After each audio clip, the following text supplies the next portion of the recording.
ఒకానొకప్పుడు ఈయన దేశానికి సంబంధించినటువంటి, హిందువులకి సంబంధించినటువంటి, ప్రధానమంత్రికి సంబంధించినటువంటి ఏ విషయం వచ్చినా కూడా ఊరందరిది ఒక దారైతే ఉలిపి కట్టెది ఒక దారి అన్నట్లుగా వ్యతిరేకంగానే మాట్లాడడం, వ్యతిరేకంగా ప్రవర్తించడం మాత్రమే దశాబ్దాల కాలం నుంచి మనం చూస్తున్నాం.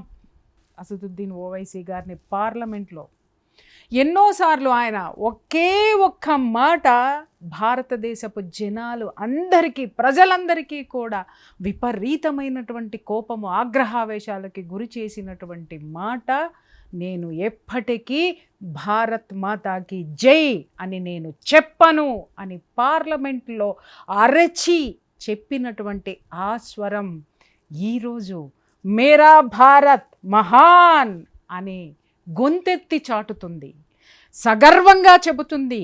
ఆ ఘనత ఎవరిది? ఈ దేశానిది. ఆ ఘనత ఎవరిది? ఈ దేశంలో ఉన్నటువంటి ప్రధానమంత్రిది. ఆ ఘనత ఎవరిది? ఈ దేశం యొక్క ఇంటెలిజెన్స్ది.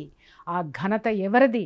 ఈరోజు ఎవడైతే మన పరాయి దేశంలో ఉన్నటువంటి ఆ శత్రు దేశాన్ని ఉరికించి నీళ్లు తాగించడం కాదు, నీళ్లు లేకుండా చేయడమే కాదు, నీళ్ళల్లో ముంచి లేపేటటువంటి పరిస్థితుల్ని క్రియేట్ చేసినటువంటి నా దేశము, నా దేశ ప్రధాని, నా దేశపు ఇంటెలిజెన్స్కి జై హో.